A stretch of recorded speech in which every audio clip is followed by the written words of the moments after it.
This is A Few Good Fights episode 30. I am your host, Robert Palin. I said 30 like an Irishman.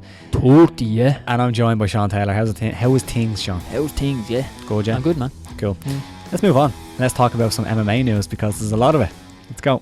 So this is the big MMA news, and I want to talk about the card that went down last weekend, or more so the fallout from the card.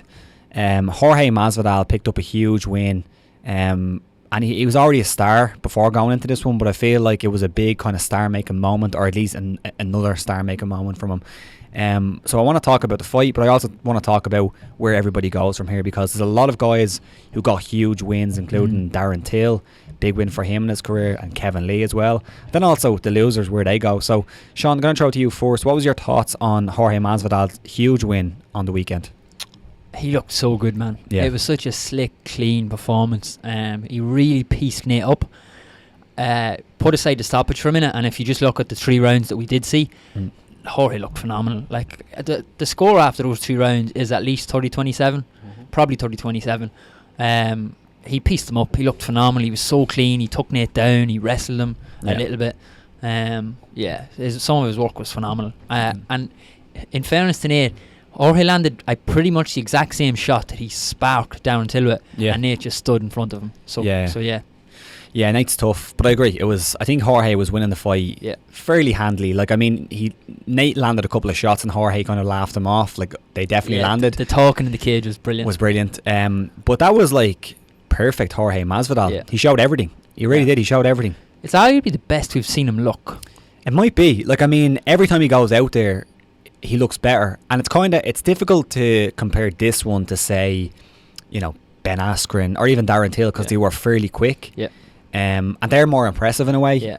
But what we got to see here was like a wealth of skills. And then when you talk about him coming up against other guys like, say, Conor and stuff like that, you're looking at that Jorge Masvidal and you're saying, man, this guy is talented. He is a handful for a lot of people, and even the likes of the big wrestlers in the division.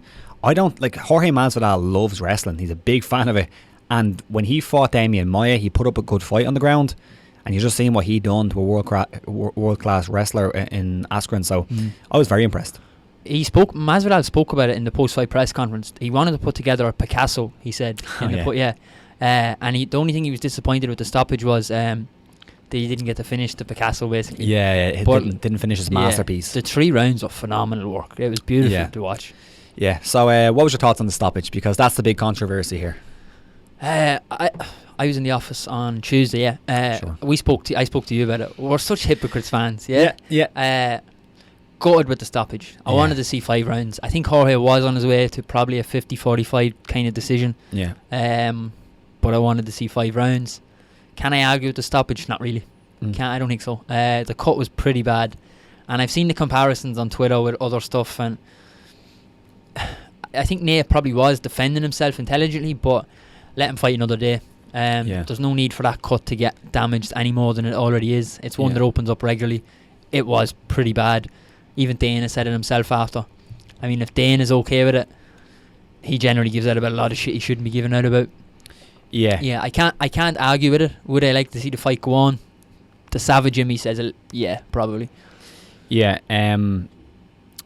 It's a weird one, because like, it was disappointing, and I think it can be disappointing and probably the right stoppage at the same time. Like, I don't think they have to be separated, but it was disappointing. I think the reason why a lot of people think that it shouldn't have been stopped is just because of precedent. We've seen fights with cuts that look like that. Like Nate Diaz got cut like that against Anthony Pettis, and it wasn't stopped. So I do think New York is a little bit quick to pull the trigger on those type of things, for obvious reasons. Yes, someone did say that about New York being a little bit strict on certain things. Deaths, Patrick Day obviously passed away there a couple of weeks back in New York. Obviously that's boxing and stuff, but it is quite fresh in the minds of people there, so there's no need to take extra damage when it's not needed. Exactly. So I think that if it was in Vegas, it would continue on a bit longer, maybe for another round. California even as well, probably. Yeah, probably. But that doesn't mean that it wasn't the right stoppage, because we actually didn't even see the cut. Like, we saw it, but we didn't see it, the cut, like a doctor did. And Sean, I don't know if you didn't notice,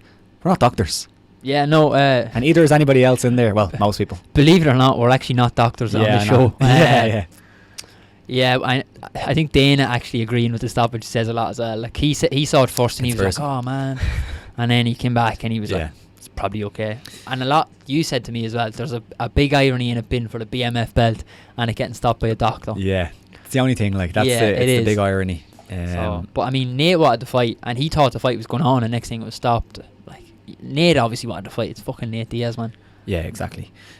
Phenomenal performance, but where does this leave Jorge Masvidal now? A lot of people are calling for the immediate rematch.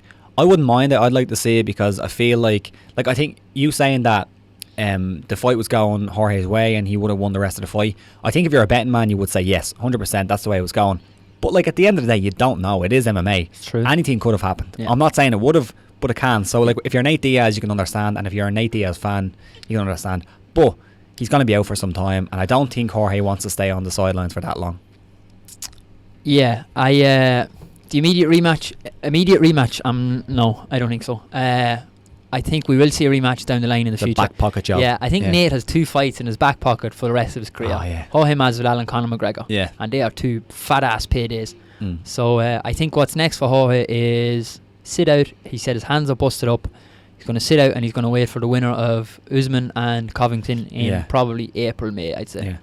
How big of a fight would it be if Covington won that fight? Because, like, I'm all for the sporting thing. Like, I love the sport because of the sport. I love to watch fights.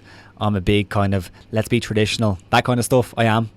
But also I love a good feud. I love a good rivalry. Some of this stuff, man. Hook it to my veins. Oh, man. Hook it to my veins. That is like, at first, I was actually watching Mixed Molly Wobbery's latest video, I think. And I was kind of where he was. At first, I thought that Masvidal was almost playing the game with Covington. Like, I thought that he didn't... The feud wasn't real. Like, it's obviously not real on Covington's end because he's just trying to create feuds. He doesn't hate Masvidal. Yeah. But now I do feel that Masvidal's actually really, like, maybe not hurt, but he's like, this guy used to be my mate because they were good friends, and now he's been an absolute asshole. I want to kick his face in. Yeah. I feel it's real now. Yeah, it's hard to see Jorge playing the game like that with a teammate unless there was something there. You do feel it is real, Jorge. Yeah. If Covington wins in similar fashion to how he won against Lawler, where he looked really good. Yeah. Big ask. But that fight is seismic, man. That huge. Fight is fucking huge. Yeah, it is. It's the really build up. big. Just give me the hook the build up to the veins. Oh man. Yeah, no, it's a huge fight. I hope that happens. We'll see what happens. That's a tough ask because Usman is a really good fighter. But that's a big fight for Masvidal as well. If Usman wins, either one would be a big fight. But I think the title's next for him. I think so too. Like, I think, like, when you were talking about him, even when he beat Darren Till, people start talking about title fight. And I didn't mind it because I kind of said this before, but sometimes with these guys who have been in the game for so long and they suddenly hit this huge high and their popularity is as big as it's going to be, you kind of have to pull the trigger on them. Just go for it, especially when there's not that many contenders. And in that division, there's a few. There is a few you can argue, but like, nobody's arguing even last fight, like after Jorge beat Masvidal, if he got it. So I think you have to go for it. Yeah, I think the issue with him getting it straight after Till would have been he was 1 and 2. I agree. Yeah, and then he does it to Askren, and it's like, okay, now we're in. And now I think you could have given it to him after Askren, if you wanted to. I agree. Now most fucking definitely is he due for a title shot. Yeah, so I think you have to count popularity as well. I don't care what anyone 100%. Says. It's got to be there. Nate Diaz, where does he go from here? He did say that if he doesn't get the fight he wants, the rematch with Masvidal, he might stay out for a while. Kind of what he done when he didn't get the Conor fight. Do you think we're going to see something similar, or do you think that he'll just say, fuck it, let's get another big fight? It's interesting. I think the Conor fight makes sense for Conor to come back to. It does. At 155. I'm just not sure Nate takes that fight now, to be honest. Really? Yeah. Wow. I think you have to throw a lot of money at him to get to cut weight to 155. Oh, sorry, 155. Oh, okay, no. Yeah. Yeah, Conor at 170 is what I was thinking. What's next from? Oh, I don't know. It's hard to say. Yeah, it is, because it's Nate and you just don't know. I think you could potentially see him out for a while. I agree. Like, he does seem to take offence to this kind of situation. Like, if the UFC don't come back and immediately book him in a rematch with Masvidal, I think because he gave so many guys rematches, like the Conor one, the immediate rematch, he thinks that it's the UFC like playing him. Like, somebody lost to him and they're like, we better get that back, run that back and get that guy his win back. Whereas when Diaz wins or when Diaz loses, he doesn't get the rematch. So like, it's just the way Nate thinks. It's just it's his idiosyncratic. Yeah, and like, it's a byproduct of sort of how he was brought up. As in, Exactly. he was brought up rough background. Yeah. Everyone's kind of against you especially in America, where poverty is it's next level over there. It's pretty bad over there. Yeah. And it's hard for kids in that sort of scenario to actually get opportunities. Yeah. So you do kind of have this me against the world mentality. Yeah. So yeah, you can understand where he's coming from. Yeah. I always think it's funny. Like, it is very funny. Like, it's funny that like people compare, like, say Conor's upbringing to like Nate. It's like, that's apples and oranges. Like, Ireland is, you know, if you're poor, if you're poor in Ireland, fair enough. But like, if you're just like a working class family, it's not too bad. Yeah, so that's it. That we'll move on from that one. I just know your thoughts on that one. There's lots of smaller stuff from Masvidal and Diaz. Jorge in the Scarface suit again after the press conference. Love it. Class. I love that it looks like he goes into his tailor and says, "Suit was nice. Make the collars bigger." Yeah. It's like, and he just rolls up the sleeves. Yeah, the collars are fucking huge. I love it. And he was just sitting there. He really had that star aura around him in the press conference. He was sitting eating his pizza. He was getting asked questions, and he wasn't stopping the pizza to answer your question. He was going to finish his pizza, then he was going to answer your question. He knew he was the star of the show, and he was like being that star. Some of his answers to the questions were phenomenal as well. Yeah, big time. Was there anything else from the kind of fallout from that fight that caught your eye? He did. He was asked about McGregor in the press conference. I'm gonna beat that midget up or something. Yeah, his answer was very funny. He seemed amazed that McGregor would be back in the cage and that you'd even let McGregor knee on Masvidal, which is pretty funny. Yeah, man, I kind of agree. Like, if I don't think that's a very favourable fight for Conor McGregor if he comes back, especially Masvidal's a big guy. I know he fought 155, but he's a big guy. I agree. Anything else from that fight? No, I don't think so. No, it's funny that Donald Trump attended, wasn't it? That's hilarious. Sorry. Yeah, forgot that. Yeah. Donald, what a guy. Yeah, it was weird because apparently, like, I saw some tweets saying that he got booed going in, and then he did. I seen a video of it. Yeah, he got booed, but then he came out and said that he didn't get booed. But, you know, Dana said in his post-fight presser that he came in and everyone cheered, man. Yeah. Oh shit! I seen the video of everyone booing him. Yeah, it's fucking hilarious. Co-main event, Darren Till. I believe that was co-main event, right? Yeah, it was. Darren Till got a big win. Not the most exciting fight, but he looked good. I thought he looked great. Yeah. I think we have to talk first about his interviews after, and then put that in the context of his performance. Well done, Sean. So if you, if you watch, I got you. If you watch his interviews, especially the one with the post, I think it's pretty much immediately after the fight. He does with BT, and I think there's a bit of a relationship there with the interviewer as well. Absolutely. Yeah, you can see it. He kind of breaks down a little bit, and he says how emotional he was pre-fight, and he basically he said he wanted to fake an injury, and he just didn't want to fight, and it wasn't for fear of fighting. It was once he was in the cage, he was fine. It was just the fear of going out and getting in the cage again after what happened to him, and all the doubts and the weight cuts and the visa issues, and then getting to America, getting in and stuff like it. It wasn't an easy one. It was just a build up of stuff, and it was really honest, and you just don't see it from fighters all the time. No, it's like they're these macho men and they're fucking BMFs, like. Yeah, really interesting. And then to go out and put on sort of the performance he did and dominate Gastelum like that was pretty impressive. Yeah. And shout out to the judge who gave a 30-27 Gastelum, because you are a fucking idiot, man. That was so weird. Like, I can see you can give Gastelum some rounds, but Jesus Christ. I thought the interviews were like they're must watch interviews. I think you have to talk about the interview before you talk about the performance. I agree. Yeah, I agree. Like, it was a rough kind of road into the fight, all the stuff that happened.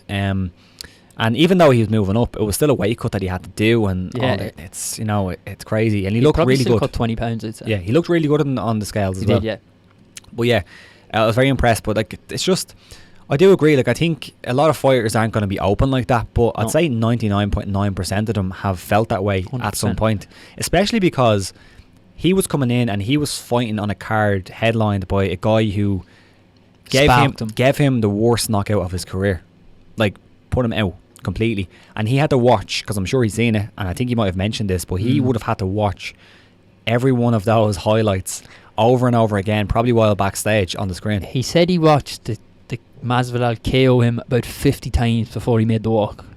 Like, what was already going through his head, and then he's backstage and he's watching himself get fucking sparked 50 times over. Yeah, to go out and dominate the way he did was so impressive. Yeah, and it's fair play to him for being so honest as well, because you just don't see fighters talk like that. No, and you don't, and they have a right to be scared in that way, because imagine if you in work every day, you come in every day, and your job depends on your performance that day.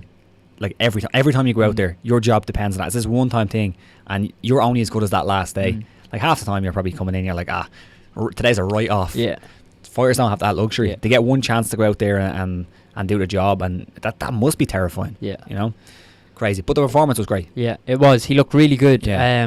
Like Gastelum, if Gastelum won that fight, you're talking immediate rematch with Adesanya. Yeah. So that's the level at middleweight we're talking about. I mean, we're talking about the guy who just had a fight of the year with, lost by a round, and a guy who I genuinely thought was a terrible matchup for him. Yeah, I thought it was a horrible matchup for him. I did back Till now in accumulator, but somebody else let you down. We'll talk about that in a second. Yeah, we'll talk about that in a minute. But yeah, I was very impressed, and I'm kind of glad we've seen that. You know, we kind of speak about this the odd time, but like when a guy goes out there and wins really quickly and you don't really learn anything, it's like, that's cool, like great win. Kind of like Kevin Lee, we'll talk a little bit about that. But with Darren Till moving up now, he gets 3 rounds at middleweight against a previous top contender and looked really good. And I think that's great to see.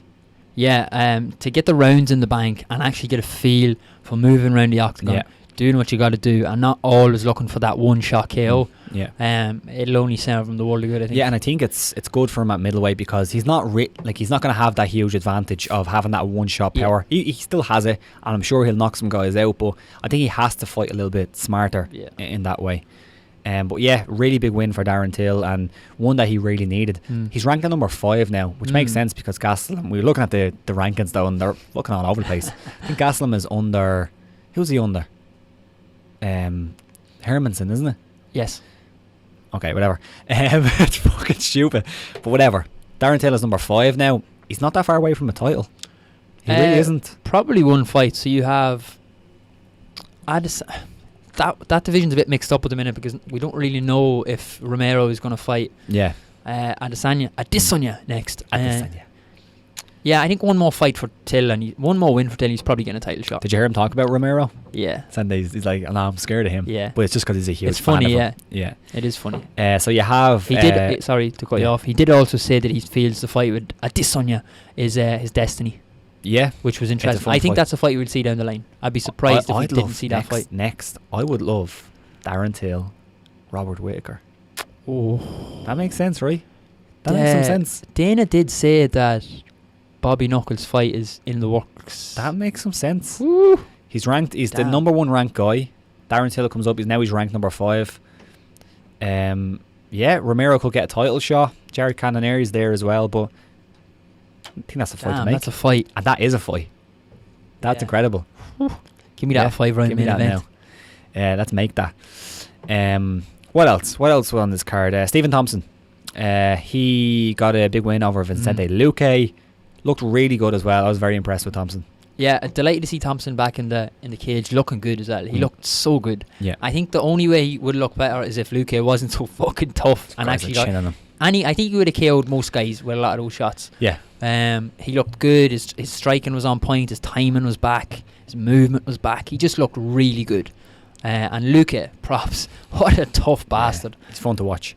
The thing that stood out most for me for Stephen Thompson was how aggressive he was. Like, he still fought like Stephen Thompson. He really pushed the fight, yeah. Yeah, like he still fought like he normally fights. You know, he was like, he's not like, you know, he's not like Vanderlei Silva. He's not coming forward throwing crazy punches, but he was very aggressive in a way that he fights. You know, he was way more aggressive than, say, the Tyron Woodley fights and stuff like that. But yeah, that's a big win for him. He needed that as well. Derek Lewis blagging up. Let's move on. Kevin, he actually said he thought he lost that fight, I think. Yeah, Lewis, he also said he wants Greg Hardy now. He wants to kick him out of the UFC, basically. Yeah. I'm all for that, baby. Watch that. Kevin Lee, Gregor Gillespie. Thoughts? Gregor Gillespie is currently in next week, because that is well. Kevin Lee fucking sent him. Or next week as well. Like, this is next week already. Man, you said it to me. He's in the Shadow Realm. He is in the Shadow Realm, yeah. Yeah, that head kick was sick. The real time sound of it is he basically cracked him with a baseball bat. Is what he did. It's sick. It was beautiful. It reminded me of, I think it was a kick that Josh Thompson landed on Nate Diaz, I think. Yeah. Where he disguised it with the punch and he just didn't see it. Yeah. Gillespie didn't see it, and I thought Gillespie looked good, and I was all over Gillespie going into this. I'm sorry for anyone who took my picks and said let's go on Gregor Gillespie. This guy, I'm sorry. I think he still has, like, that's a bad loss. Do you want to pay me out my bet then, Rob? No, because somebody else fucking let you down as well, and I wasn't all over this one. Yeah. I picked him, but I wasn't all over this one. But yeah, Gregor Gillespie, I think he'll be back. But Kevin Lee, the problem, he'd probably stay out now at 155. 155. 155. Yeah, 155. Yeah, Jesus, I was like 170 because Kevin Lee should be 170. Should be a 165 or really, but he could have had staff maybe, Kevin Lee, and he won really quickly, so we're never gonna know. This is the thing. I spoke about this before when guys move up in weight, that sometimes there's other issues at play rather than the weight, and they're using the weight as an excuse. Is it one that is it one now where Kevin Lee has got this win and he's like, oh, I can make 155 easy, light work? But in this case, the win might have KO'd that there is still an issue at play here. We did see the potential staff looking thing there. It didn't look great. It didn't look great on the scales. It looked terrible. He made it though. It's hard to read too much into it when he did look as good as he looked. It's just one. Yeah, it's just one to keep an eye on. It is absolutely one to keep an eye on. Jot down and keep a note of. Yep. Johnny Walker got finished by Corey Anderson. Bad finish, wasn't it? Yeah. It reminded me of his when he got finished before. You've pointed this out before. He does keep his hands a bit low. Yeah, it does. And he does get knocked down quite a bit. Not great getting knocked out by Corey Anderson. Taking on away from him, but wrestler. Not a great look. No. Where's he go next? Johnny Walker. Don't know. Because he was a guy they were trying to promote. Yeah, and like I think Dominic Reyes now is the kind of young up and comer in that division. Johnny Walker's Dana said he's basically next for Jones. If Jones' next fight is a light heavy, I mean, fair enough. It's not that I don't. Yeah. The thing is, he probably is next. I just don't have that much interest in that fight. Like. No, Jones needs to fuck off and move. Yeah, Jones, get the heavyweight. Fucking quit arse around with Tyrannable and get the fucking get the heavyweight. Do you know what's a bit weird though? If he does move off and goes to heavyweight. Light heavyweight is like, again, no disrespect to these guys, but like light heavyweight isn't great, is it? You'd like to see a little bracket there or something like that. Yeah, like I always make this argument as well, especially at like 155. Like if they brought in 165 and then loads of people moved up there, and then the guys who are floating around 8 and stuff like that at 55 become champions, eventually we'll forget that they couldn't beat the other guys and they'll just become these amazing fighters. Do you know what I mean? And a similar thing would happen. Like if John Jones moved on, somebody else would pop into that spot and would look great, and then we'd be like, oh, imagine if he fought John Jones now. Yeah, it's like he's great. So yeah, whatever. Edmund Shabazian, holy moly, that guy is talented. Yeah, look out for him. Jairzinho Rosenstruck, did you see him? No. Did you miss that one? Haven't seen that. I did fall asleep before. He knocked out Andrei Arlovsky with a little sorry, I did see that. Yeah, a little fade left hook, bam. Arlovsky needs to call it a day, man. He does. But yeah, that's all I want to talk about. Hakeem Dawodu opened up the card, split decision. It was alright. Anything else from that card? That's it for me, fight-wise, yeah. Yeah, fight-wise. Yeah. Cool, let's move on. And I shall pull this because I can't see. Cool. Israel Adesanya. Oh, Adesanya. I think anytime I say Adesanya, I'm going to say it like that now, for...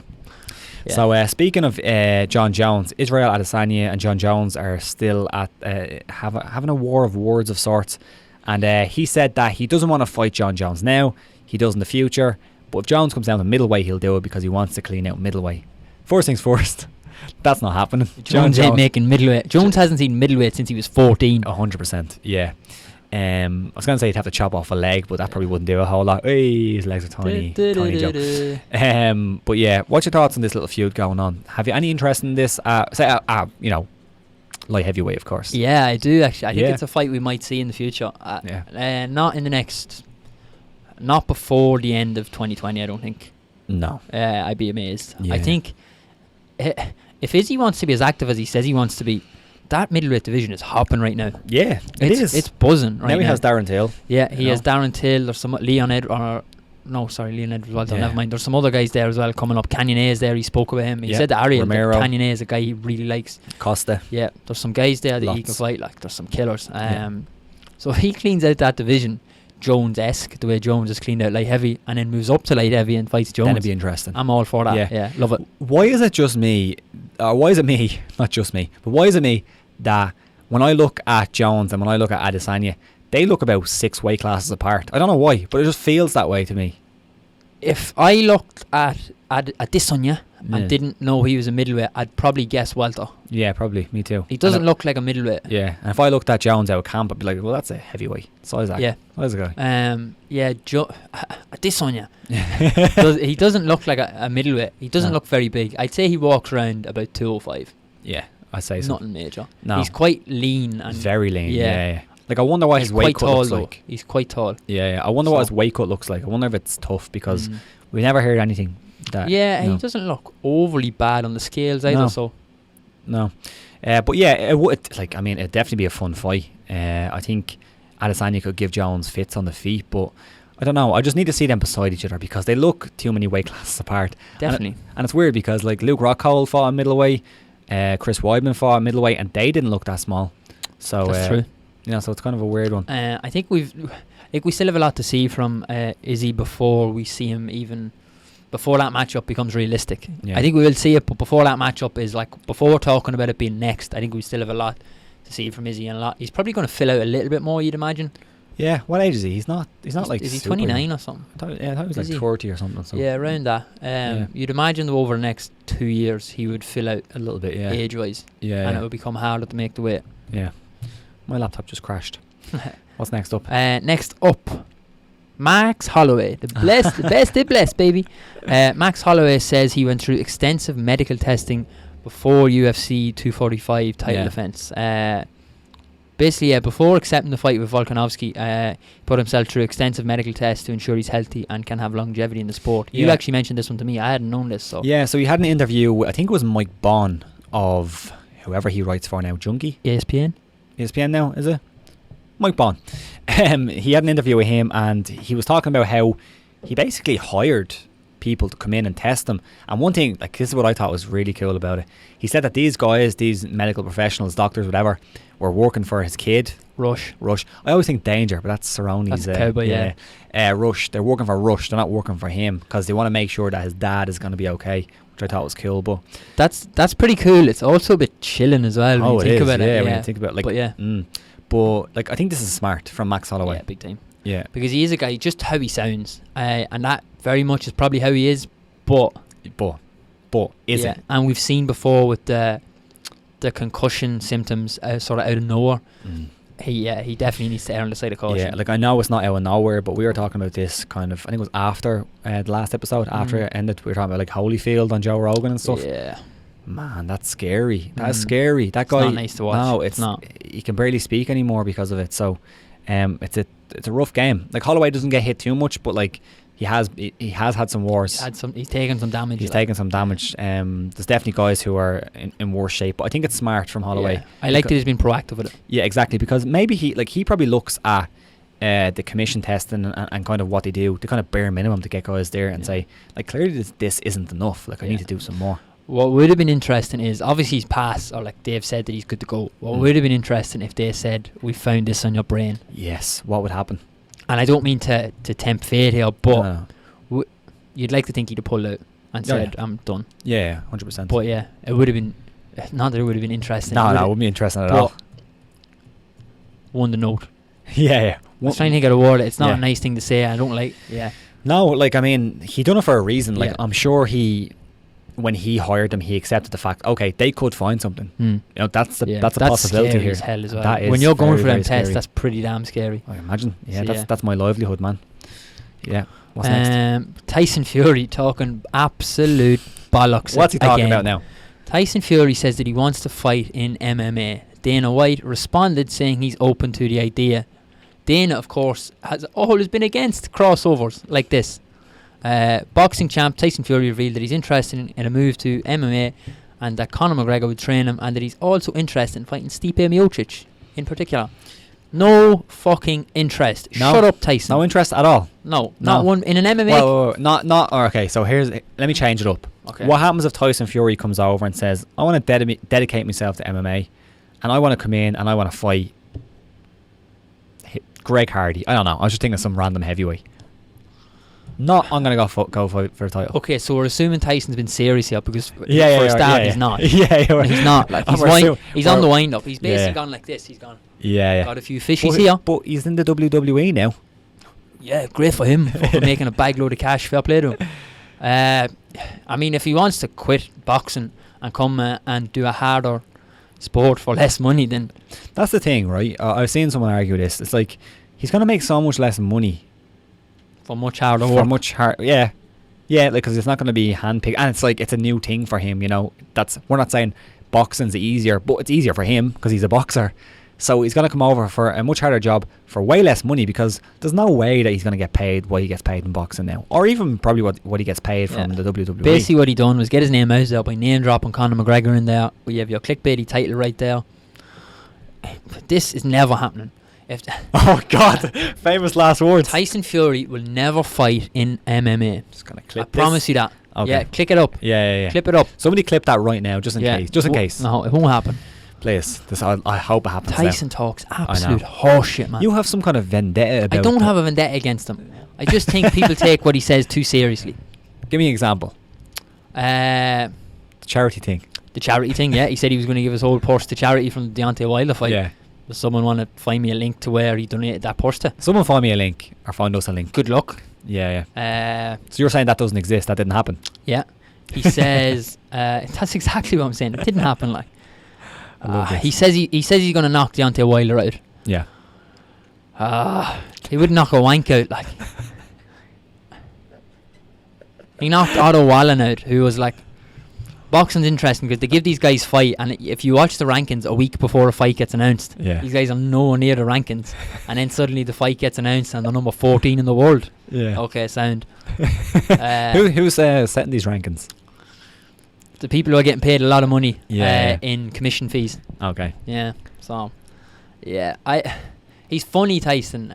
Just don't listen to that, and he says he's funny, but just don't take him seriously. He's entertaining when he's winding other people up, but when he's trying to get us to take him seriously, it's like I did like his thing about like mental health and stuff. 100%, that was good. And I've given him a lot of props for this on the Joe Rogan one. He was brilliant. This is horseshit, to be quite honest. So I like you getting on rants about Tyson Fury. It's funny. Yeah. People talk shit. So who's he actually fight next if it's not MMA? The fight with Wilder, the rematch is agreed. It's agreed. Yeah, whenever that happens. Obviously Wilder's booked to fight Ortiz next. It's going to be somewhere in Saudi Arabia or something. Potentially, I'd say. Yeah. Show me them money. Cash money. Any other business, Rob? Let me have a look because quite a few bits. Well, there's a UFC card this weekend, and listen, right, not great. Let's get real for a minute. It's not great. So we're not going to break the whole thing down. We're just going to talk about it here. So let's quickly talk about it. Main event. Let me find it. It's Zabit. It's Zabit Magomed Sharipov. You're normally quite good with that name. Zabit Magomed Sharipov. Nailed it. Against Calvin Kattar. I can't say no whole Calvin Kattar. And Zabit is a guy who excites me. Yes, and so is Calvin Kattar. He's a good guy. Brendan Dorman's boy, I believe, from his neck of the woods. Yeah. I think this is a really fun fight. This is like the real standout fight on the card. Obviously, it's the main event. It was the co-main before, obviously, Ibrahim's opponent fell out. Yeah, which I think this is a better fight anyway. So it'll be interesting. This one, again, we're not going to break the whole card down, but I think Zabit has shown already like that everywhere he's really good. Calvin's it's an excellent striker, and I think it's going to cause Zabit some problems. We haven't seen Zabit have issues yet. Not really. The only time he had, and I wouldn't even say issues, like the only time he had a somewhat tough fight was against Kyle Bochniak, and that guy's just a madman. Bochniak has tough as nails. That's really what gave him the issues. Exactly. But I also think that Calvin is a really tough guy as well. And if you look at his last fight against Ricardo Lamas and then the Fish Goals fight, guy has some hands. That guy has some hands and some feet, but he's an excellent boxer. So I think on the feet it could be competitive for a while. I just think Zabit's wrestling is an X factor here. He's going to get to the floor and win the fight. But depending on what price Kattar, I'm going to call him Kattar, depending on what price he is, maybe a little flutter. On him. I'm trying to find the odds here, but I've lost my mouse. There you go. Very professional here at the MMA movement. Oh, it's so professional. But it's 82% for Magomed Sharipov to 18% That doesn't on surprise Tapology. me. That doesn't surprise me. Not at all. But not many people know who Calvin Kattar is. Did you find the odds? 3-10 on the beat. Yeah. It's not surprising. No. And our next fight, the co-main event, Mm. Alexander Volkov against Greg Hardy. So Be interested to see what the odds for this one is because it's heavyweight. it's the exact same as Zabit's fight, Is 3-10 on Volkov. I think it's fair given what we've seen from I think Hardy it's so far. Yeah. But it's heavyweight. That's the problem. It's heavyweight. We do see some guys win on short notice. Yeah. Do I expect it this time? I think Hardy's out of his depth. I think he's out of his depth, and but I also think it's funny when Jack Slack said, "Let's watch Greg Hardy get beat up for a while and then win the fight because of heavyweight MMA." Yeah. Volkov wins this fight, doesn't he? Like, I mean, that's the pick, but Yeah. All being normal, Volkov wins exactly, the fight. yeah. But heavyweight MMA isn't normal, so throw a few bob on Greg Hardy, and it's a win-win because most people don't like Greg Hardy, so you might either win some money. Imadaev against Danny Roberts. I like Danny Roberts. Haven't seen too much of Imadaev, but he's a Russian and he's Dagestani, I believe. Probably. So yeah, he's 8-1, and he's a Russian. Then there's another 8-1. It's Ibragimov, Ed Herman. This is exactly what we didn't break down this card because, like, come on, We couldn't pronounce the names. That's the real reason we did it. Looking down the card, like Rustam Kabalov is on the card. Carl Robinson is on the card. It's very much a card aimed at growing the Russian audience. Yeah. Because there's a Russian in all of the fights bar 2. and that's smart. That is smart. Yeah, I like it. Yeah, that is smart. But yeah, Basically, Roosevelt yeah. Roberts, I like him. He's on the card as well. But yeah, that's fine. Anything else? Newswise are on the card. Yes. Oh, yeah, news-wise. Audie Attard, Connor's manager, Mm. has said that the date, we knew the date, and it was Jan 14th, isn't it? Mm. But he said, yeah, the opponent is pretty much agreed, and they're just working out, I assume, the financials. So it's it's a weird one because there is the stuff going on that we haven't talked about that could potentially cause issues with visas, etc., etc. Yeah. Yeah. I mean, the money talks, I suppose, at the end of the day, but I just don't know how, if all the news is right and the news about whatever's happening is right, how did he put that fight on while still in this thing? Dana and Donald being homeboys. Yeah, but I just find it very weird, and honestly, I'd find it a little bit unsettling watching them fight. If I'm honest, just a little bit. Yeah. Just knowing all that shit is going on. Yeah. But Audie said he expects a deal. He doesn't see any barriers to a deal. yeah, How soon do I expect the fight to be announced? Not in the next 2 weeks, to be honest. I'd be Yeah. surprised. I'd be surprised Because too. you just don't. Yeah, you just don't see guys announce fights the way Conor did. It did seem like he was putting a bit of pressure on the UFC in that sense. I think that's kind of what was going on before, say, the UFC. He was kind of doing what Dana does before Dana got the chance to do it. Like Dana was probably going to come out at some point and say, "Oh yeah, we're trying to get Conor to fight, but we're having issues with him." Yeah. Put the pressure on Conor. Whereas Conor kind of flipped it. But anyway, saw that in the news. Yeah. More news here. Actually, funny enough, Robert Whittaker says that a fight with Darren Till is inevitable after his win. So that's cool. Dana said that Bobby Knuckles' fight is pretty much in the works. So I guess that's it. And I love it. Go, baby. I love that fight. That's a war, man. Fuck me, that's brilliant. Faraz Zahabi commented on a potential McGregor and Masvidal fight and said it would be the Masvidal show after 2 rounds. I think most people agree with that. I've spoken to quite a few people about this who said they kind of want to see Masvidal and McGregor, but everyone thinks that, I agree as well, I think Masvidal runs through McGregor in the current state. If McGregor comes back after the layoff he's had, I don't see how he is even competitive in that fight, really. Yeah, I just don't see it. Like, does he knock Masvidal out in the first round with his left hand? At I don't 170? think so. At 170? I don't think so. I think that's a reach. I just don't see it. I think Masvidal's just too good. He's too good. And it's funny because I remember talking to a lot of people, won't name some names, but people in MMA media, loads of different people, around the time of the Till Masvidal fight, and they were like, Masvidal's the most overrated fighter in the UFC. And I was like, what are you watching? What are you watching? Insane. Did you see the stuff with Paddy Houlihan? I did, yes. The hooligan. I sent you an article earlier from MMA Fighting. It was from Pizzi. It was from their podcast. Yeah.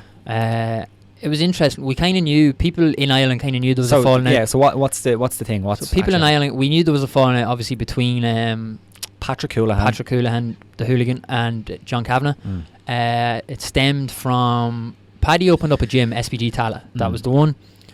They are now disassociated from SPG, is that right? I believe so, yeah. Yeah. there was a falling out. At the time, I personally didn't know what it was about. There was rumours. There was rumours about loads of different stuff. Listen to them if you want or whatever, but we didn't know really what went on. Paddy was launching his book, and he basically said John didn't have his back when he needed him. It was interesting because he said at the start of a fighter-coach relationship, it's obviously one way because you're learning from the coach and he's teaching you what to do and how to do it. Yeah. But then as you grow, and he mentioned sort of the group of guys that came up, it was Cahills and the Paddy, Ashes and Ash and Connor and them. And he said how it sounded like he didn't think John was appreciative enough of what that group did for him. Yeah. That's what it sounds and I don't like. want to put words in his mouth because I'm not quoting him there. Yeah. It did sound kind of like that, and he mentioned some money as well. It's always fucking money, isn't it? Yes, it's always money. But like looking at it, it was quite vague. Like he was talking about, like, I had John's back for many years, and then when the time came for him to have my back, he didn't. And then he said, when it came at a time to rectify it, we were asked for a fee of $5,000. We assume it's some kind of licensing fee or something. And he said it wasn't about the money, but it was just the principle and kind of what was going on. I assume as well, when Paddy obviously was diagnosed with that heart condition that stopped him from fighting. Yeah. Is that the same one Dan Hardy had? I don't think so. Okay. I don't think that so. was a side point, the sidetrack. But when Paddy, I assume it could potentially stem from this. When this happened to Paddy, we'd have been fucking heartbroken and stuff. Oh yeah. It was after his main event in Dublin, wasn't it? I assume maybe there was some issues there at the time. He wanted some fucking help or whatever. Maybe he didn't get what he wanted. Maybe he felt like John didn't help him out the way he felt he should have around that time. Again, we're only sort of speculating here, so yeah. But yeah, it's just interesting, and it's, to be honest, it is a shame. Like, it is, yeah, because they came up together. They were Irish MMA, like. Yeah, like, I mean, that whole group, and like that, and not even just SBG, but that whole group Neil that came, all the guys that come up from Rhino and stuff at that time, and it's a different time now. I mean, we have a lot of talent over here, and there's some guys now fighting in Cage Warriors and all that. Ian Gary throwing shade at Bellator. Yeah. Brilliant stuff. I love Ian. Yeah. But great group of lads now coming up, but it's a different time in Irish MMA. There's no one really around that is at that peak just yet, apart from Connor. But that is what it is. It is what it is. Did you see any other news? That's it from me. I think that's it from news. We have some fan questions. Yes, let's get it. Let's get into this. I think these are all from YouTube, so we'll go straight into that. 1 hour shower. Okay. That's a YouTube. These are all YouTube things. So some of these could have YouTube channels. Go check them out. He has 2 questions, or he or she. Most likely a he. Don't want to assign a gender to anyone, Rob. Yeah. Don't do that. Number 1, where does Diaz go from here? Can you see him competing again? He looked slow and didn't have much, or if any, power. Okay, he didn't have much power. So where does he go from here? Nate Diaz. I think we'll see him compete again. Yeah. When? Who knows? I mean, he said himself to Ariel he's never going to retire. Obviously, that means something else in the context of it. But I think we'll see him compete again. I'd be surprised if we didn't. It's not a Nick style issue where he's been banned and stuff. He's just not going to come back. But I will see him fight again. When? Who knows? Did he lose any shine in this loss? It's hard to say. Yeah, because it was so conclusive. It was conclusive, but then it was up until a point. Yeah, like, it was conclusive, but then it was controversial, and we kind of gave our thoughts on if it was actually controversial. But I still think his fans, for sure, will still hold on to the fact that it was controversial. I think we saw a different side to him in the media, in the build up to it as well. He was so endearing and big time, welcoming and just easy going in the build up. It was so different to the McGregor build up. I really liked it. Has he lost a lot of shine? I don't think so. I just don't think we'll see him headline a pay-per-view. No, I don't think so. Well, not right now, unless he gets another win, or if it's Conor. Yeah. I agree. But like, the thing is with Diaz, losses don't really matter. We've seen that he has plenty of them, and like, they didn't matter in the past. I don't think they'll matter now. So I think it's fine. But he'll compete. He might take some time off because he said he wanted time off anyway. Sorry, what was the second part of that question? I actually did. He looked slow. It was just kind of a statement. It was on. Okay. But he had another question. It was: do you see Jorge fight Conor with 2 N's? Come on, man, you're better than that. Yeah, there's a grammar Nazi. It feels like it's trending that way now. How large would that fight be? So Conor versus Jorge, does it happen, and how big would that fight be? Does it happen? I don't think so. I'd be surprised to see it. I think there's fights out there that make more sense for Conor. And Masvidal. Yeah, and Masvidal, not just Conor. Is that fight big? Yeah, I think that fight's pretty damn big if you make it. Yeah, of course. Just out of intrigue, especially at 170, it's just intriguing. I think we know who wins it at 170, or we have our own opinions on who wins it. 155, it's a different story. I just don't think we're going to see Jorge or Nate cut to 155 again. No, they just don't need it. They can make the same. They can make better money at 170. So yeah. What's your thoughts? Jorge fighting Conor. I'm gonna say next. No, in the future, I'm gonna say no, but it's possible. I just don't. Stranger fights have happened. Yeah, like I think it'll be, from like a marketing perspective, it would be a huge fight, because it's like the Ben Askren thing. It's like the trash talker and the guy who hates trash talking, so they can sell it. But I just don't think, honestly, like apart from that, it doesn't make sense. Like, why would it make sense in any other way? Yeah, Conor's coming off a loss. He's a 55er. He's a 55er. Jorge's in the form of his life. Yeah. So no, it doesn't make that much sense. Jorge needs to fight for a title or defend his BMF title. 100%. And come on, you can't be getting a BMF title shot off. I loved actually. He said, Jorge said in his presser, he's like, no one's ever getting that belt. I ain't giving that shit to anyone. Yeah. So yeah, one and done, baby. Salve Vastola, big morning, Sal. What a legend. Would King Colby finishing Snoozman make Jorge versus Colby for the title? Is it inevitable?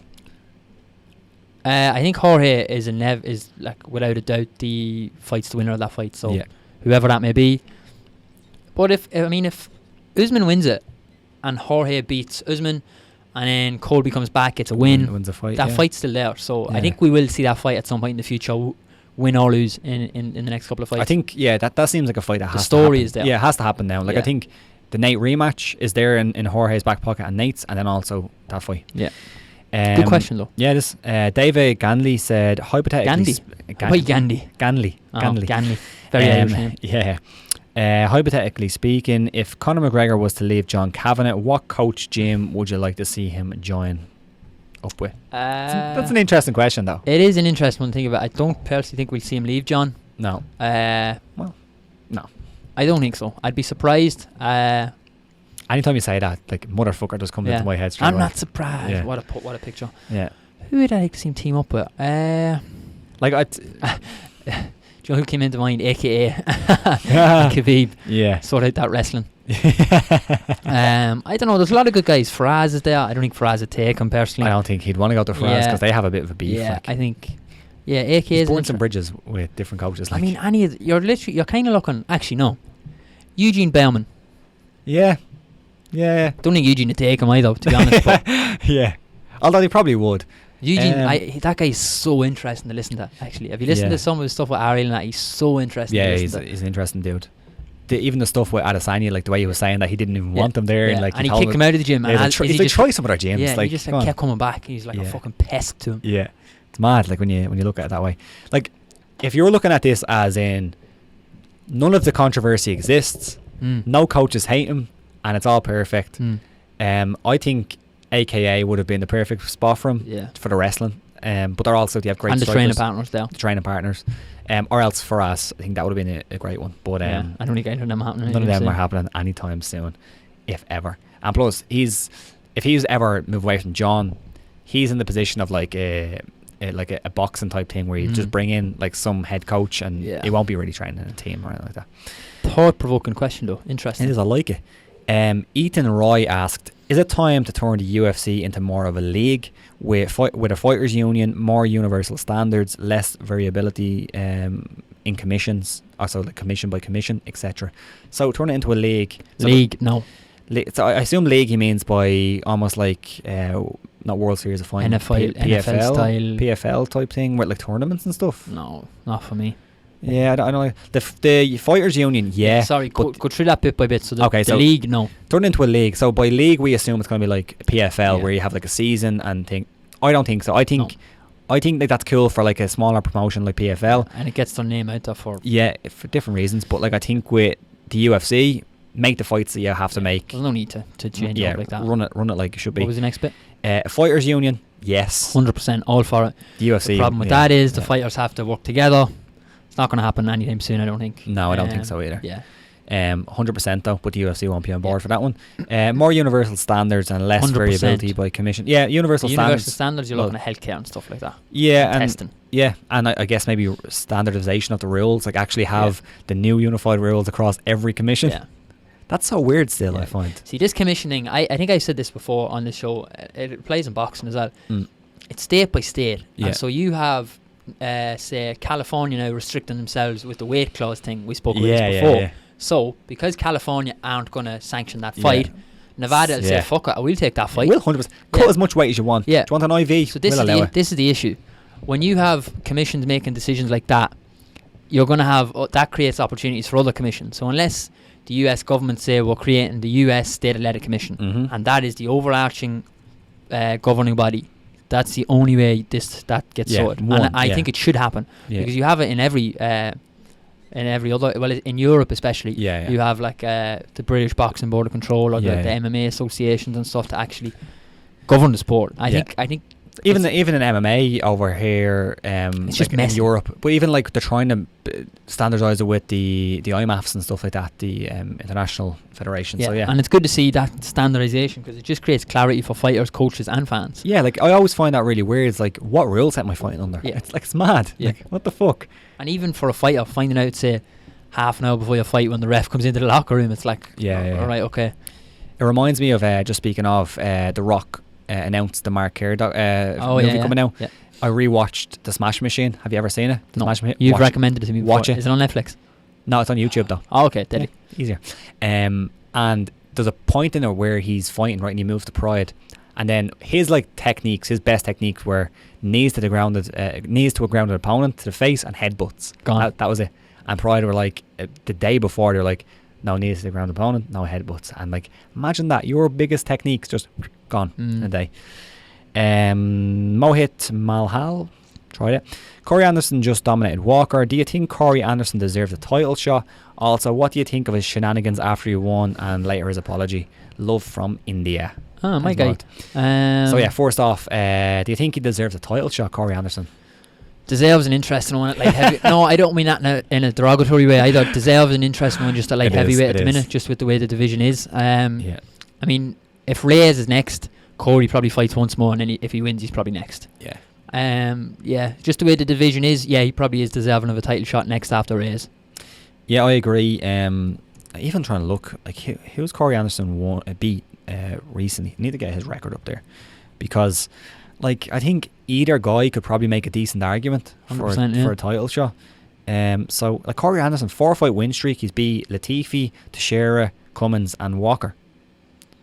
That's solid. It's a solid resume, and Walker is a pretty good name to have. It is. It's a big name. So, to be honest, yeah, I think he can make the argument. His other question was, what do you think of the shenanigans after he won, and then his apology? That was, yeah, he was fucking pumped, wasn't he? Yeah, he was. But if you're Johnny Walker, if you do this kind of stuff that Johnny Walker does and the showboating and stuff, it's gonna happen. Like, I don't think Walker really had an issue with it. Yeah. Yeah, it is what it is. If you're the other guy on the other side of that shenanigans from Walker, you're gonna be pretty pissed off that he's making a mug of you like that kind of. Yeah. I can understand it. Do I agree with it? I don't know, but I can understand it. It kind of reminds me of the Askren and Masvidal situation. Yeah, and it was different, but it was like super necessary. Yeah, Askren was like I'm not surprised that he landed that other shot. It wasn't illegal, but I'm not surprised.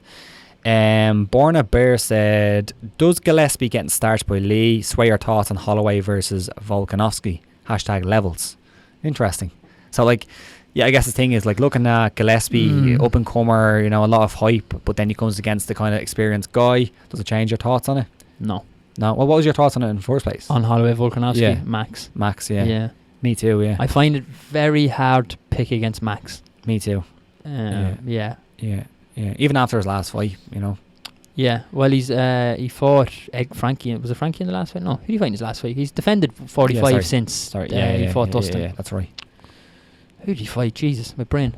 It was Frankie. Well, it was Frankie. Yeah, it was Frankie. Beat him up, right? Yeah, he pieced him up.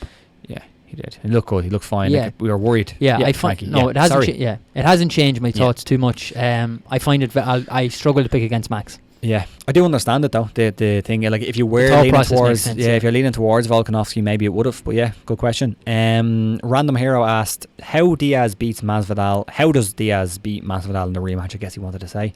I can't find an answer. That's probably the right answer. How does Diaz beat? Yeah, like, having watched the first fight, I don't think we're going to see Diaz do too much differently in a rematch. Yeah, like, it's tough. I think what you might see him do is probably try and bring it to the ground. If he was being smart about it and not trying to be the BMF, you might try and see him bring it to the ground a bit and get his jiu-jitsu going. Yeah. But I mean, Jorge's pretty slick down there too, so... Yeah, like I mean, a lot of tricks that he likes to do just didn't work, at least for as long as the fight went. Like, his clinch game wasn't working. Jorge was actually doing quite well there. Jorge dominated all aspects of the fight. Nate never has takedowns in his game, really, anyway. Like, he has a few, but yeah. I don't see what he does. I'm not saying he can't win the rematch, but like, if I was to say, here's exactly what he needs to do, I don't have the answer either. Yeah. James Mosley is the last one for YouTube, and then one from Facebook, and then we're going to get out of here. Or let's move on. James Mosley said, who has the best walkout song? For me, it's got to be Dustin Poirier. And also, what would you walk out to? I'll let you go. Answer the second one first, because it might take a bit longer to think of a fighter with a good walkout song. But what would you walk out to? If you were a UFC fighter, if you played UFC, what song would you walk out to? If I played UFC... we don't play this. If you fought UFC, what would you walk out? I've thought about this so much, and it depends what mood you're in, and you're listening to music, and you're like, oh yeah. I'm a big fan of grime. I know you are. Yeah, probably something grimy, Stormzy or something. Krypton Conan maybe. There's a song Krypton Conan have. It's called Keep Talking. It's actually quite new. It's pretty good, yeah. Check that out. Some of the grime tunes get me pumped. They have a tune as well. Tell them don't waste my time. Yeah. It's pretty good as well. Something like that, I think, to get me pumped. Cool. With regards to the best walkout song, I don't know if it's the best walkout song. It's one of the best walkouts I've ever seen. When Sinead O'Connor walked Conor McGregor to the octagon against Chad Mendes. That was quite good. Pretty special. His walkout tunes are good because he has the Sinead O'Connor bit, he has the Foggy Jew, or at least loads of people covered it, and then he has the Notorious B.I.G. So my walkout tune, something like I'm just thinking of something that gets me pumped when I'm in the gym, like Creeping Death by Metallica or something like that. I'll go with that one, or something like from System of a Down. Something mad, something fucking that pump me up.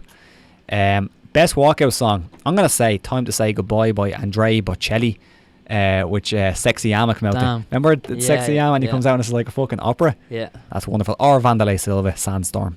Can't go wrong with that one. So one from Facebook, from Ben Barry, and he's a top fan on Facebook. My guy, well done, son. One to leave it on. Do you think Leon Edwards is getting overlooked in the division? To me, he beats Masvidal everywhere, but the UFC will want their latest cash cow. Won't want their latest cash cow getting beat. Is Leon Edwards getting looked over? Me and you spoke about Edwards yesterday. I don't think he's necessarily been overlooked. It's just he's not a name. Is that down to the UFC not promoting him? I mean, that's another argument. What is promotion? Yeah. Is he been overlooked? No, I don't. I know he's on this streak, but he doesn't have that. He hasn't had that breakout fight yet. Like, he's most known for getting the 2-piece in a soda. I know. That's what he's best known for. Yeah. Like, I think the problem is... And he got a great win that night against Gunny. Yeah, I know. And nobody talks about that. And he grappled Gunny and won. Yeah. Like, Leon Edwards is legit. I think the problem is that, like, because he doesn't promote himself very well, and because maybe the UFC didn't promote him very well, and it's a tough fight. Nobody really wants to fight him, and the UFC can't really force people to fight him. No. So he hasn't got that fight that could... yeah. I do think if he gets that one breakout win next, he's next for the winner of... So Jorge fights the winner of Usman Covington. I think Edwards fights the winner of that. Yeah. They're looking at Woodley, aren't they? Yeah. I think that fight makes... I think that kind of makes sense. I think that makes sense as well. For me, the Woodley-Lawler rematch made no sense at the time. I know it didn't happen in the end, but that was a weird matchmaking in my opinion. Yeah. Woodley had starched Lawler, obviously, in the fight, but yeah, that one made no sense. I think this one makes a bit more sense. Yeah. While I was there, we got one more on YouTube, and I have to ask it just because it was actually asked to you specifically for some reason. It's not actually a weird one. It's like, Sean, You're So Gay is the YouTube channel. Don't know if you noticed this. What's it called? You're So Gay. You said Sean, You're So Gay. No. The YouTube channel is called You're So Gay. Okay. So, and then they addressed you, so I'm not even going to answer this one. Go fuck yourself. Do you see Cerrone versus McGregor in January as a tune-up fight for the Notorious? Many don't give an aging cowboy any chance after his last 2 outings, and Conor's legal issues could prevent this fight from happening. Was this guy in the office with us today or something? I wonder, is this guy? I don't know. Legend, whoever he is. Or she. Could be a she. Maybe it's a she. I'm going to come across as very disrespectful to cowboy here. I think Cowboy McGregor is as close to a tune-up fight you can get in MMA. Yeah. Cowboy's coming off 2 losses. For Cowboy, is it? Yeah. Oh, sorry, for McGregor. Joking, I should have said McGregor Cowboy. I think it's as close to a tune-up as you get in MMA. Yeah. I think it's a bad matchup for Cowboy. Yeah. As much as I think Conor loses a lot of fights. Cowboy's got the wrestling. Yeah. And the thing is, 2 fights ago when Cowboy was on that 3-fight winning streak, I'd have been all over Cowboy in a fight against McGregor. So, I don't know. He has the wrestling. He can win the fight. I think it makes... He likes to pull guard as well. Yeah. I think I wanted to see... The Gaethje fight is the one I personally want to see. If it's Cowboy and Gaethje, the Gaethje one is the one I want to see. Cool. I am a savage. Well done. I'm not going to answer that one.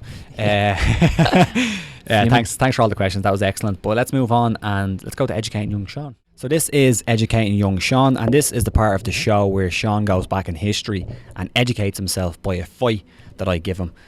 Last week I gave him a really under the radar fight. I thought it was Dennis Bermudez versus Mac Rice from like a prelim card a long time ago.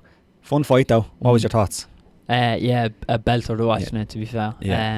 I'd never even heard of this fight. It's not one you see mentioned on Twitter now and again or anything like that. An absolute cracker. The fight arguably could have been stopped in the first round and also in the third round. How Mac Rice didn't get stopped in the third round? That guy has a chin. Man. Bermudez hit him with, I think it was a left, and oh my god. Yeah. He sent him into next week with it. Like, he crumpled him. Yeah. Every time I see that fight, because I watch it probably once a year, you know, on occasion. But every time I see that fight, it's like the best advertisement for UFC prelims you'll ever see, because that was a fight that just kind of was under the radar. No one really knew what to expect from it. Both guys were, they weren't big stars or anything like that. And they put on a phenomenal performance. They're the kind of fights the UFC want on the prelims to make you buy into the pay-per-view portion. Yeah, exactly. Yeah. So I'd say they were delighted with that one. But Bermudez looked good as well, man. He did look very good for a time. Slick. For a time, Bermudez was like a bit of a prospect. Yeah, he looked really good there. Mac Rice's story as well. They spoke about it on commentary as well. Yeah. The car crash he had, where he went through the windshield of the car and came back. So props to him for coming back and getting to that level of the sport. And when was that? Like, did he say when that was? It was around his college age, because he was supposed to go to Oklahoma State to wrestle. Yeah. And it happened around then, and he couldn't go. Yeah. They told him he was done. Pretty cool story. If you look up Mac Rice as well, I think it had to have been after it, but he had another horrific accident. I think. Really? I think, or this could have been before it. I'm not sure. But look up Mac Rice. Pretty unlucky. There's pictures and his head is all fucking. It's all it's proper damage. Yeah, Goldie spoke on commentary about the head injury and the head trauma. As if that Bermudez fight wasn't bad enough for head trauma. I know. Yeah. So, well, crazy. But that was your kind of fight. Yeah, that was my kind of fight, a dog fight. Yeah, this is a really fun one. I think it's a nice historic one. Yeah, and it's kind of a different look to the person that you're going to watch, because you probably have an idea of how this guy fights, but this is before he turned into the guy he became. Okay. Anyway, it's George St. Pierre against Matt Hughes. It's their second fight. Okay. So did you give me the first fight before? I'm not sure. But I say that because George St. Pierre obviously turned into a bit of a wrestler. Later in his career, he was a bit more conservative.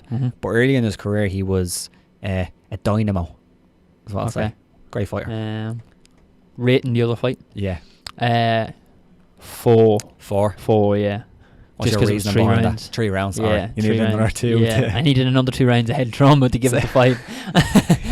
So if that was like 5 rounds, yeah, and it continued on as it did. Oh, that's a 5. That's a 5. Yeah.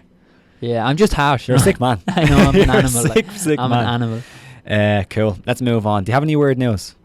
Yeah, I have a little bit. A little bit. Yeah. Cool. First up, Rob, we have probably one of the coolest posters I've ever seen. Boss Logic, take a bow, my good man. Take a bow, good sir. This is phenomenal work. This is great. The GTA vibes were strong with this card. Sure were. And damn, did he deliver with this poster, man. East versus West. Look at this. UFC 244. The old school PlayStation logo at the top as well. Let's break this down. Is that start Jean-Claude Van Damme top left? I think it might be, yeah. It looks like Jean-Claude Van Damme. Welcome to Stockton. Awesome. Yeah. There's Nate. I like that little touch. Like, look at that little touch, right? Yeah. It's Nate with a blunt. Yeah. And then the Statue of Liberty is almost light in the blunt. Look at this shit. Yeah. TV's going to go off. That's brilliant. Then you have Nate again with the I'm not surprised poster thing there. Then the BMF title, which we never talked about this. What was your thoughts on the BMF title? The actual strap. Yeah. I thought it was a bit of a letdown. Yeah. I wanted it to be stupidly extravagant. Like, it was nice, it was clean, it was slick. I wanted it to be something mental, like, in team with the fight. Like. Yeah, because Dana's whole thing was like, it's black and it's, it's subtle. Yeah. That's all what it wants to be. But you wanted it to be I wanted loud. something mental. Yeah. Then we have Jamie Foxx there, I think. I'm not sure what movie Bit of a from. BMF himself. Yeah. That might be from Baby Driver. Great movie if you haven't seen it. And then we're down to Jorge. That's GTA all over that one. And there's The Rock there in the background. Rock as well, yeah. And then Welcome to Florida. Jorge again over here. Jorge over there. And then the crocodile with the shades because of Florida. That's brilliant. Could we give a little touch to even the rating in the right hand corner? Where it normally says the age rating. It's MSG. It's just phenomenal.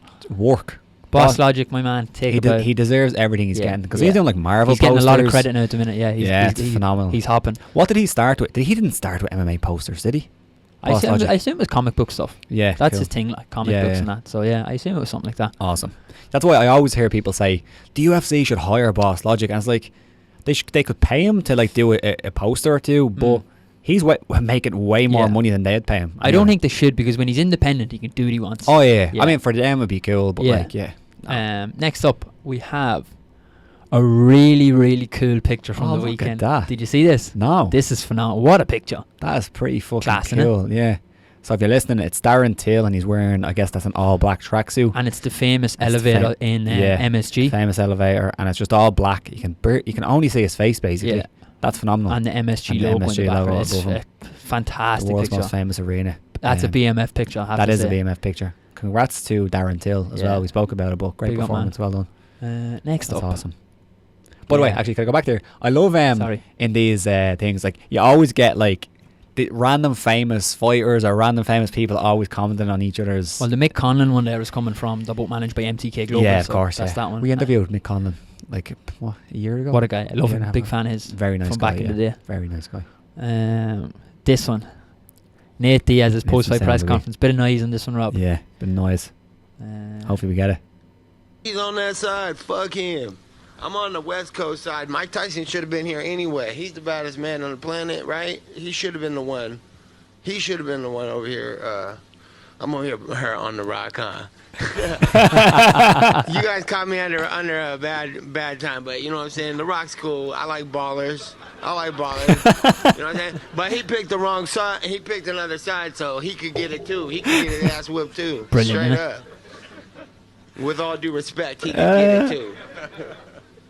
And sorry, just one more follow up on that. Was it him smiling at Jorge? What do you mean by him? No, I just know he was on his side. He's got to be though. He's from the same town and all that. Saying he got to be.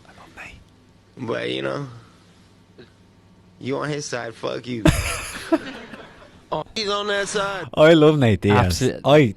I just love him. He's so in stuff like that. He's so endearing, isn't he? Yeah, absolutely. Yeah, like because he catches himself there. He's like, yeah, I just threw shade at the Rock. Yeah, like what am I doing here throwing shade at the Rock? I love that.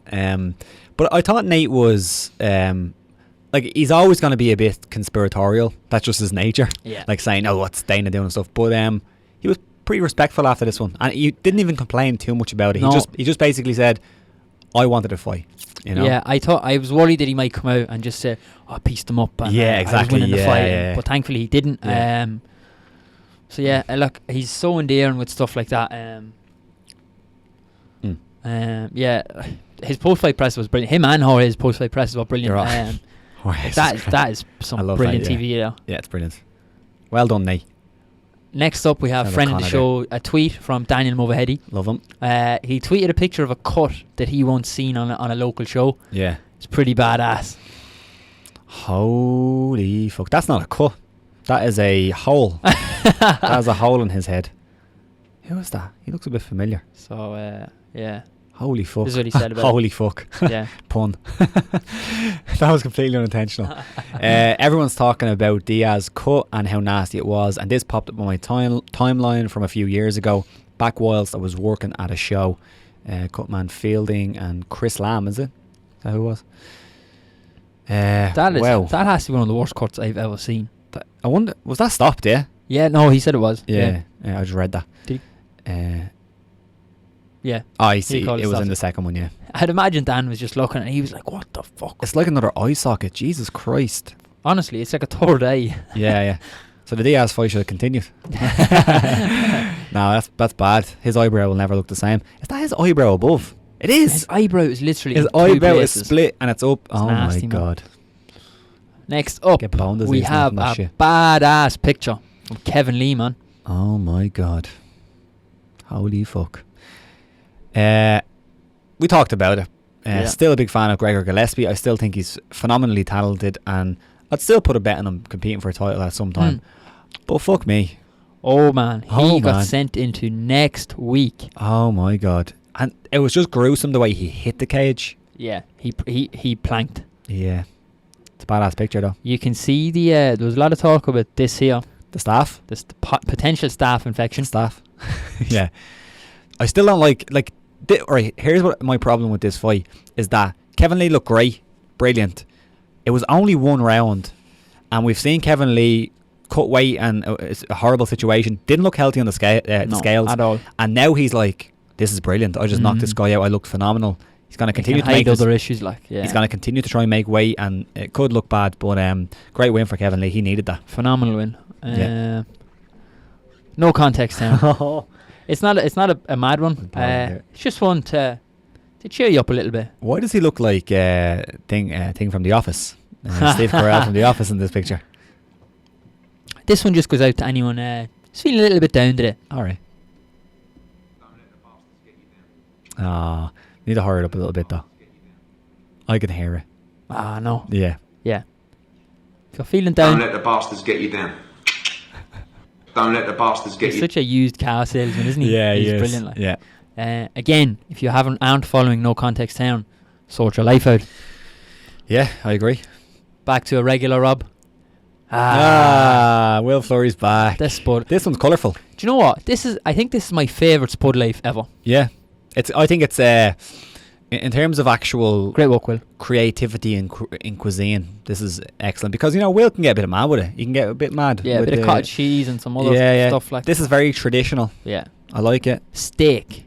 Very manly. I like it. Yeah. Broccoli. Healthy as fuck. Great work. And manly. I'd Yeah. argue it's manly. Little trees, for fuck's sake. I Little dunno. trees. You're eating little trees.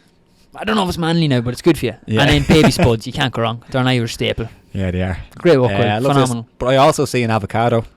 See it up there? Oh, It's not on the Jesus, plate. Yeah, I see it. That's going to be I didn't dessert. notice that, yeah. Avocado ice cream or something like that. Yeah. Love Yeah. it. Great work, Will. Very well. We love it. Yeah, well done, Will. Is that it? Yeah, that's it, Rob. Wonderful. What a show. What? Jesus Christ, what a show. Thanks, Sean. That was brilliant. I enjoyed talking about all the news and kind of talking about that card that's going up this weekend. Let us know your picks for the card in the comments below. And check out all our other stuff. And also subscribe. And we'll see it again